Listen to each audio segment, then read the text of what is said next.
Dans cette vidéo, je vais vous expliquer comment faire pour utiliser la formule SOHCAHTOA. Alors SOHCAHTOA, ce n'est pas une formule mathématique à proprement parler, c'est un moyen mnémotechnique pour se souvenir des formules du sinus, du cosinus et de la tangente.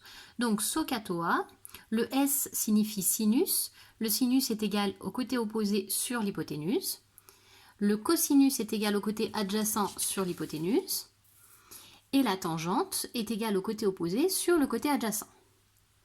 Donc si on retient SOHCAHTOA, on va retenir du coup les trois formules du sinus, du cosinus et de la tangente d'un angle. Alors comment est-ce qu'on s'en sert dans un exercice? Quand on voit un triangle, rectangle, tout de suite on pense soit au théorème de Pythagore, soit à la trigonométrie. Ici on voit apparaître un angle, donc on sait qu'à un moment il va falloir utiliser la trigonométrie. Donc à partir de mon angle A, on va toujours se positionner par rapport à l'angle qui nous est donné ou l'angle qui nous est demandé. Donc ici, vu qu'il n'y a pas d'indication, a priori, c'est qu'on cherche la mesure de l'angle.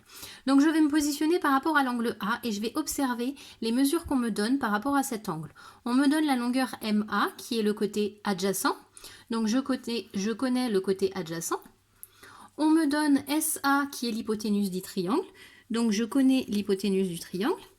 La formule qui fait apparaître adjacent et hypoténuse, c'est le cosinus. Donc ici, on va utiliser la formule du cosinus. On va utiliser le cosinus de l'angle A est égal à côté adjacent divisé par hypoténuse.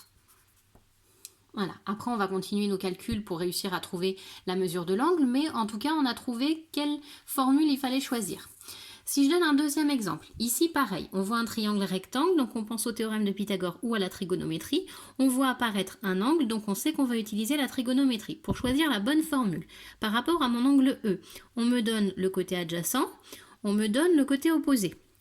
Donc on me donne adjacent et on me donne opposé. Pour savoir quoi en faire, je vais voir ma formule. Opposé adjacent, c'est la tangente. Donc je vais utiliser la formule. La tangente de l'angle E, j'ai choisi l'angle E parce que c'est celui qui est marqué sur la figure.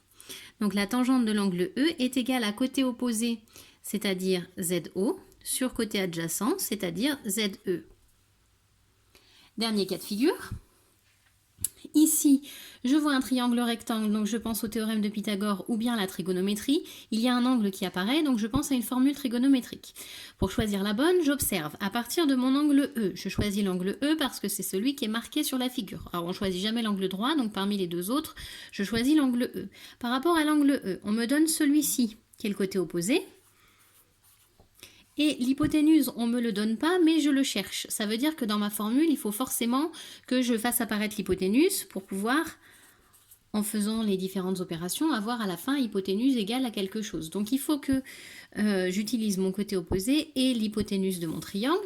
Si je reviens là-dessus, sur ma formule, opposé et hypoténuse, on est sur le sinus. Donc ici, on va utiliser le sinus de l'angle E, est égal à côté opposé à l'angle E, c'est le côté VA, divisé par l'hypoténuse, c'est-à-dire EA.